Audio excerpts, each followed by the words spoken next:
మీ ఎలాంటి వ్యాపార ప్రకటనలకైనా వెంటనే మా ఛానల్ సంప్రదించండి. ప్రస్తుతం మనతో పాటు ప్రముఖ ఆధ్యాత్మికవేత్త, జ్యోతిష వాస్తు పండితులు, లలితాదేవి ఉపాసకులు బ్రహ్మశ్రీ నానాజీ పట్నాయక్ గారు ఉన్నారు. గురువుగారితో మాట్లాడదాం. నమస్కారం గురుగారు. శ్రీమాత్రే నమః. గురుగారు, ఏప్రిల్ మాసం విశేషంగా మకర రాశి వాళ్ళకి ఏ విధంగా ఉంటుంది, ఎటువంటి పరిస్థితులు ఎదురవబోతున్నాయి అంటారు, ఎటువంటి జాగ్రత్తలు తీసుకుంటే ఈ మాసం వీళ్ళకి విశేషంగా కలిసి వస్తుందండి?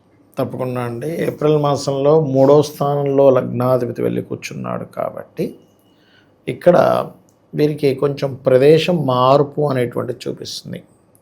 అలాగే కొంచెం ధైర్య సాహసాలు, కొంచెం అగ్రెసివ్ నేచర్ రావడం లాంటివి జరుగుతూ ఉంటాయి.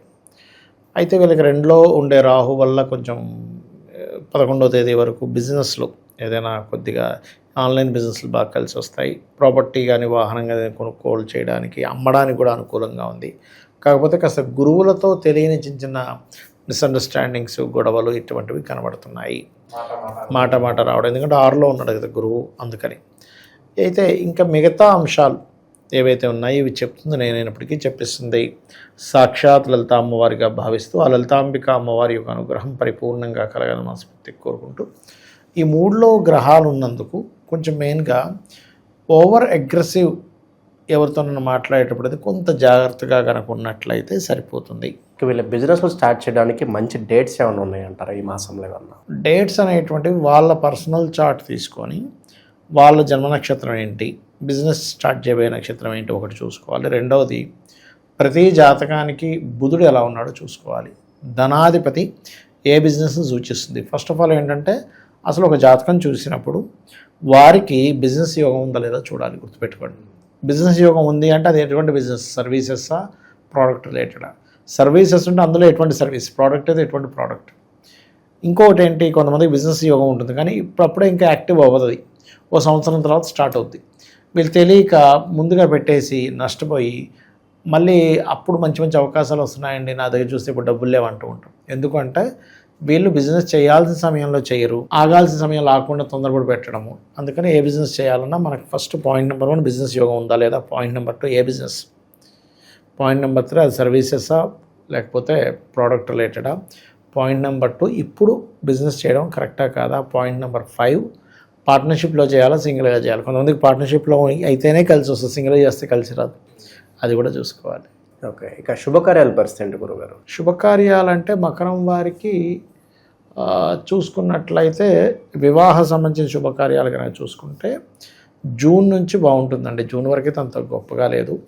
గృహయోగము, గృహ సంబంధించినటువంటి వాటికి మాత్రం బాగుంది చెప్పాలంటే. 4లో శుక్రుడు ఉన్నందుకు అది కూడా 19వ తేదీ లోపల బాగుంటుంది. అది ఇక ముఖ్యంగా కెరీర్ వృత్తిపరంగా వీళ్ళకి ఎలా ఉంటుంది? బ్రేక్ త్రూ ఏమన్నా ఉంటుందంటారా? ప్రమోషన్స్ పరంగా కావచ్చు, స్థాన చలనాల పరంగా కావచ్చు. ఖచ్చితంగా 19వ తేదీ వరకు వృత్తిపరమైనటువంటి స్థాన చలనాలు ఉన్నాయి. ఎందుకంటే దశమం ఆల్రెడీ చరరాశి వీళ్ళది. ఆ దశమాధిపతి చరరాశుల్లో వెళ్ళి కూర్చున్నాడు కాబట్టి 2 చరాలు ఉన్నప్పుడు ఏమైపోతుందంటే ఖచ్చితంగా మార్పునిస్తుంది. అయితే ఆ మార్పు సంబంధించిన విషయంలో 5, 6, 7 తేదీలు, 13, 14 తేదీలు ఎట్టి పరిస్థితుల్లో నిర్ణయాలు తీసుకోవద్దు ఈ యొక్క రాశివారు. అది.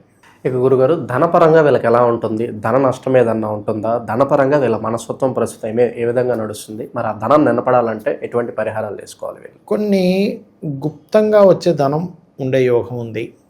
సాఫ్ట్వేర్ రిలేటెడ్ మూలంగా, ఆన్లైన్ రిలేటెడ్ మూలంగా ధనయోగం వస్తుంది వీరికి. ధన సంబంధించిన విషయంలో మంచి అభివృద్ధి కావాలి అంటే మాత్రం దుర్గాదేవి యొక్క ఆరాధన చేసుకుంటే చాలా మంచిది. రీసెర్చెస్ ద్వారా, కెమికల్ రిలేటెడ్ ద్వారా, ఫార్మా రిలేటెడ్ ద్వారా, వీటి ద్వారా ధనయోగాలని, ఫోటోగ్రఫీ, సినిమా ఫీల్డ్, ఛాయా సంబంధించిన యూట్యూబ్ ఇట్లాంటి వాటి మూలంగా అయితే ధనయోగాలు ఉన్నాయి వీరికి.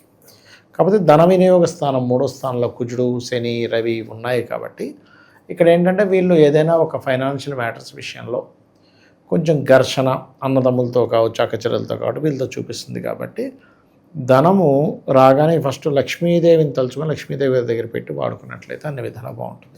ప్రస్తుతం వీళ్ళకి ఫ్యామిలీ ఎన్విరాన్మెంట్ ఏ విధంగా ఉంటుందంటారు?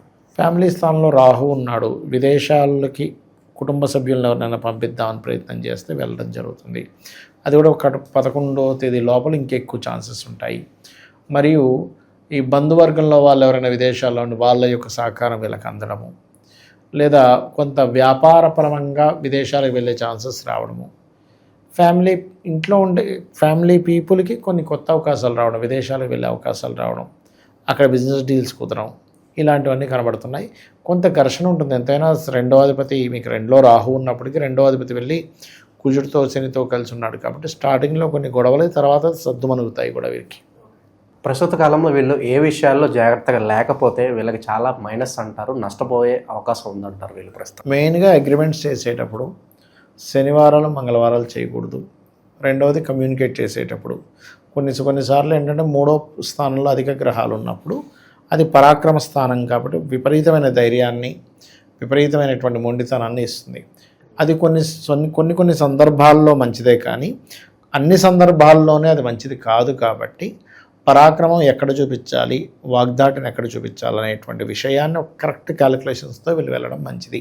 సెలబ్రిటీస్కి, రాజకీయ నాయకులకి ఎలా ఉంటుందంటారు ప్రస్తుత కాలం? ఒకటండి, సినిమా ఫీల్డ్ ఇందాక అన్నాను చూసారా, సినిమా ఫీల్డ్లో ఉండేటువంటి వారికి ధనపరంగా అయితే బాగానే ఉంటుంది. ఇక రాజకీయ నాయకులు, ఈ మకర రాశి వారికి అంటే కాస్త మూడ్లో ఉన్నాడు రవి.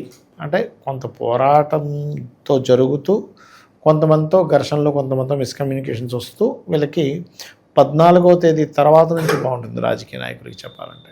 ప్రస్తుత కాలం సజావుగా వెళ్ళాలంటే ఎలాంటి పరిహారాలు, ఎలాంటి క్షేత్రాలను దర్శిస్తూ ఉంటే బాగుంటుందంటారు?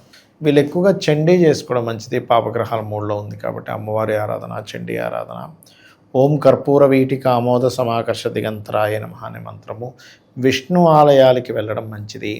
కానీ చూడండి, మన పూరి జగన్నాథుడు ఆలయం కానీ, పద్మనాభుడు ఆలయం కానీ ఇలాంటి క్షేత్రాలకు వెళ్ళడం అనేటువంటిది చాలా మంచి ఫలితాలు ఇస్తుంది వీరికి. అదేవిధంగా ఇంట్లో కూడా ఏంటంటే 4లో శుక్రుడు ఉన్నాడు కాబట్టి ఇంట్లోనే లక్ష్మీ స్తోత్రం బయటికి వెళ్ళలేని వారు చేసుకుంటే చాలా మంచిది. నవగ్రహాల్లో కూడా కుజుడు, రవి, రాహు, గురువు ఈ గ్రహాల దగ్గర దీపారాధన చేసుకుంటే అన్ని విధాలా బాగుంటుంది. ఇక్కడ ఇంకొక విషయం ఏంటంటే 3వ స్థానంలో ఆ పాపగ్రహాలు ఉన్నందుకు ఒక్కొక్కసారి ఇంట్లో ఉండేటువంటి సభ్యులతో కూడా గొడవలు అవుతూ ఉంటాయి. ఎందుకంటే 2వ అధిపతి కదా 3లో ఉన్నాడు. అలాంటప్పుడు ఇంట్లో తూర్పు గోడకి లైట్ గ్రీన్ కలర్ వేసి అక్కడ రాముడు పట్టాభిషేకం బొమ్మ పెట్టడం, తూర్పు దగ్గరే మనం ఏదైనా కొన్ని విష్ణు సహస్రనామాలు ప్లే చేయడం, అంటే మనకి ఇంటి మొత్తానికి తూర్పు భాగంలో అక్కడ ఫోన్ తీసుకెళ్ళి పెడితే అక్కడ ప్లే అవుతూ ఉంటాయి.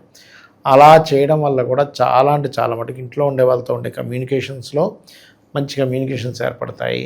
ఇంకా వీలైతే ఇంకా కొంచెం నాకు ఇంకా ఎంత చేస్తున్నా ఇంకా సరిపోవట్లేదు అన్నప్పుడు సూర్యభగవాను చూస్తూ ఓం మిత్రాయ నమః అనే మంత్రం, గోశాలకు వెళ్ళి గోవులకి బెల్లము, క్యారెట్సు, గ్రాసము, అరటికాయలు ఇలాంటివి తినిపించినట్లయితే అన్ని విధాలా బాగుంటుంది. మంచి విశ్లేషణ అందించారు, ధన్యవాదాలు. శ్రీమాత్రే నమః.